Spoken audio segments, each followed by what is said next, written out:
Hello, I'm Jana, and this is Cooking 101. Today, we're going to be making corn salad.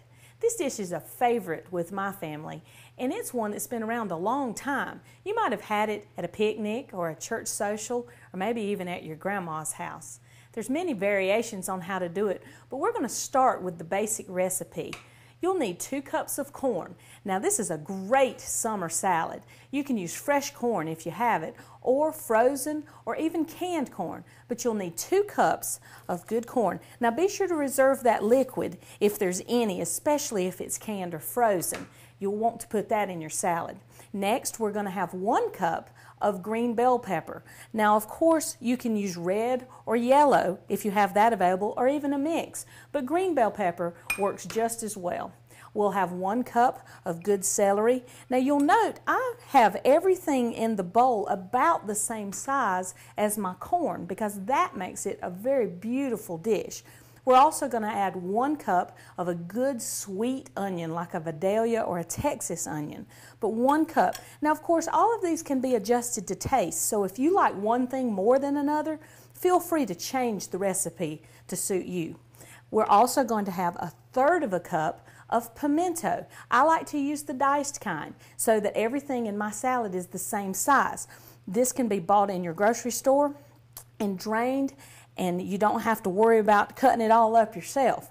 But 1/3 cup of pimento, and then we'll stir that around just a little bit. This is also a beautiful dish, even though it's out of season, but it's a beautiful dish to use for Christmas. It's one that we always have at our table. But get all of your vegetables incorporated. Then we're going to take mayonnaise. Now you're going to want to use a good vinegary southern mayonnaise, not a sandwich spread. About 1/2 cup of mayonnaise. Put that right down in the middle.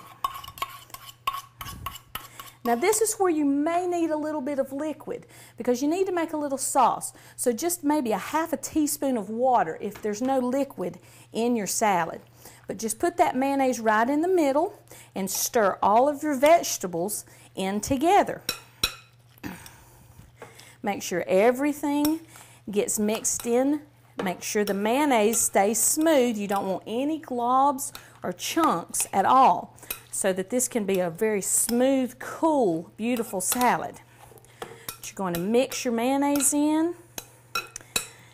And I'm not doing a very good job of getting all of my vegetables down in here, but the object is to get everything just smothered with mayonnaise.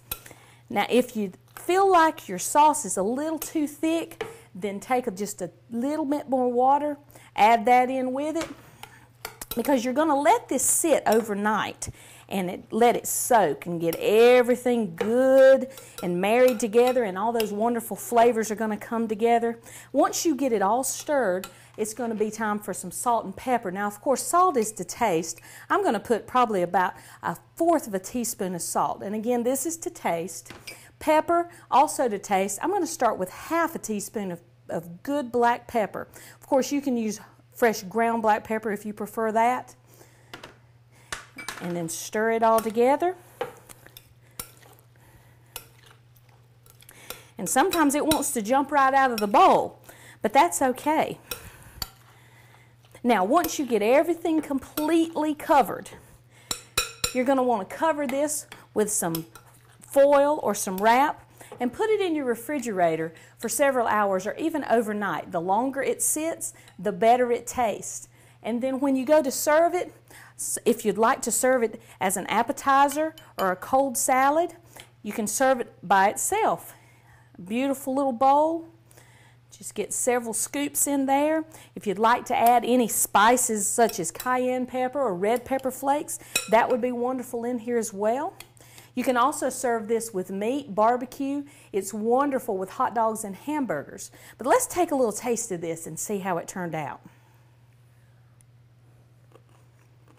Oh my goodness. I can see now why my husband's always begging me to cook corn salad. Thank you for joining me today in Cooking 101. I hope you'll join me again because we're going to be looking at lots of recipes that are going to make everybody in your house come running every time you cook them.